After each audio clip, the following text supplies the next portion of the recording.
क्योंकि आप रेडिकल बातें कर रहे हैं, आप रेडिकल बातें कर रहे हैं, इसलिए मुझे भी अच्छा नहीं लग रहा है। नहीं, अच्छा तो लग ही नहीं रहा बिल्कुल। ये प्रोग्राम तो ऐसे है कि जैसे एक दूसरे से लड़ने के लिए हम आए। मैं ये कह रहा हूँ कि हमें बिजनेस भी करना है, हमें अपने इस्लाम को जिंदा रखना है, अपने महबूब नबी पाक सल्लल्लाहु अलैहि वसल्लम के अहकाम को भी देखना है, हमारा जो इस्लाम कहता है उसको भी देखना है। दूसरी बात यह है कि हम कभी भी आपसे लड़ाई नहीं चाहते हैं, कभी भी हम काफिर को काफिर नहीं कहते हैं, कभी भी हम जालिम को जालिम जरूर कहते हैं, और जुल्म को खत्म करने के लिए इस्लाम बनाया, और इस्लाम इंशाअल्लाह जिंदा रहने के लिए।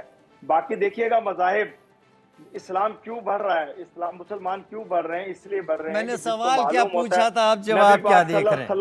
मैं सवाल क्या पूछ रहा हूं, आप जाकिर नाइक के साथ रहने लगे हैं क्या? या तो आप तय कर लें कि आप धर्म के बारे में बात करेंगे, या आप तय कर लें कि आप बिजनेस या दूसरे पॉइंट पर बात करेंगे। आप घूम फिर कर इसी पर आ रहे हैं कि पूरी दुनिया को मुसलमान कैसे करना है। ये मेरा सवाल नहीं है, वो इस्लाम का एक हिस्सा है, वो वहीं तक महदूद रहे। यूके देवनाथ सर, क्या आप समझ पाए अरशद भाई क्या कहना चाहते हैं? देखिए, मैं अरशद भाई को यही बोलना चाहता हूँ, क्या कहना चाहते हैं? कम करना बंद करें। जाकिर नायक को ना सिर्फ भारत ने बैन लगाया हुआ है, उनकी जो फाउंडेशन है इस्लामिक रिसर्च फाउंडेशन, भारत के अलावा ज्यादातर पश्चिमी देशों में, यूरोप में भी बैन लगा। तो अगर यूरोपियन देश जो हैं वो IRF को बैन लगाते हैं, उसका मतलब यूरोपियन देशों ने भी IRF पर बैन कुछ सोचने समझने के बाद ही लगाया है। ट्रेड करें, तिजारत करें, खुशियां का माहौल फैलाएं, ऐसे लोगों से गले मिलिए जिनके यहाँ खुशबू आ रही हो, फूल, चंदन, तिलक दे रहे हो। अभी तक ऐसे खुशबू की बात आई है, लोगों से गले ना मिलिए, दोनों के अंदर से AK-47 रखा हुआ है, हाथ में हथौड़े लेकर खड़े हैं। दहशतगर्दी की बो आ रही है आप दोनों के अंदर से, बारूद की बो आ रही है। क्या बात है, क्या बात है, क्या बात है, खुशबू आई है आप दोनों में। वाह वाह वाह, प्रोग्राम शुरू हुआ, दहशतगर्दी की वाह इरशाद भाई, वाह। दहशतगर्द को बुलाया शहबाज शरीफ ने, आप दे रहे हैं उसे खाना। आटा आपके यहाँ अपने लिए नहीं है, लेकिन आप बुला रहे हैं ऐसे टेररिस्ट को अपने यहाँ, इन लोगों को, और बात हम पर। अरे जैशे मोहम्मद आपके यहाँ बैठा है, लश्कर तोयबा आपके यहाँ बैठा है, ओसामा बिन लादेन आपने छुपा के रखा है, एक के बाद एक सीरीज आपके यहाँ बैठी है, लेकिन आपको जवाब भारत को देना है। यही बर्बादी पाकिस्तान का मुस्तकबिल होने वाली है। इरशाद भाई, कोई गलतफहमी अब हमें नहीं है, आप लोग इसी के लायक हैं। आप लोग गलतफहमी का शिकार हैं, बहुत बुरा होगा आपके साथ इसी दुनिया में, लोग देखेंगे, और चंद महीने रह गए बाकी। आप लोग अपने मुल्क के इंतशार में ही खत्म हो जाएंगे। क्या बात है, खत्म होगा, क्या बात है, इंशाल्लाह देखते रहिएगा। क्या बात है, जो कुछ होगा बहुत बढ़िया लोग करेंगे आपके। क्या बात है, पाकिस्तान बढ़ेगा और बढ़ेगा और मजबूत होगा, लेकिन हम कभी भी लड़ाई नहीं चाहते। अरे वाह, क्या बात है। 1965 में कौन था?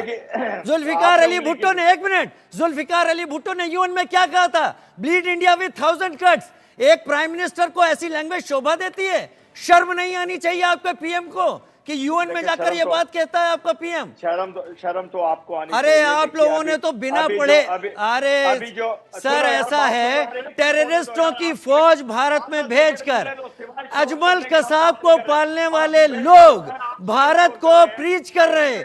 अजमल कसाब आपका था, अजमल कसाब आपका था। भारत की पीएम पर हमला, पार्लियामेंट पर हमला आपने करवाया। यूके देवनाथ सर नहीं समझेगा पाकिस्तान, मुझे पूरी तरीके से पता है। पाकिस्तान कुछ नहीं समझने वाला, पाकिस्तान इसी मुस्तकबिल के लायक रहेगा। यूके देवनाथ सर खत्म करते हैं। वॉशिंगटन पोस्ट का रिपोर्ट आता हूं, जिसमें उन्होंने कहा Zakir Naik promotes a particular brand of hate for all religion other than Islam. मैं ये वॉशिंगटन पोस्ट का सेंटेंस है कि जाकिर नायक जो है इस तरह का एक धर्म फैलाना चाहते हैं जिसमें वो ना सिर्फ हिंदुइज्म वरन दुनिया के सारे धर्मों के विरुद्ध हेट यानी मिसोजिनी फैलाना चाहते हैं। ये मेरा शब्द नहीं है। चलिए शाद अहमद खान साहब, आप कोशिश करते रहिए भारत को तबाह करने की, आप कोशिश करते रहिए यहाँ कत्लो गारत करने की। आप अफजल कसाब पैदा कीजिए और सारे हम सबको वहीं पहुंचा देंगे, भारत जहां पर भारत ने पहुंचाया है। चांद पर, मंगल पर, हर कहीं हम हैं। आप लोग केवल भारत में घुसने की कोशिश करते रहिए, आप लोग इसी लायक हैं शायद, लेकिन आप आए मेहमान के नाते। मैं आपका शुक्रिया अदा करता हूं कि आपने अपना असली चेहरा भारत को नहीं दुनिया को दिखा दिया। बहुत शुक्रिया हमारे साथ जुड़ने के लिए आप दोनों का। एक छोटा सा ब्रेक, जल्द हाजिर होते हैं।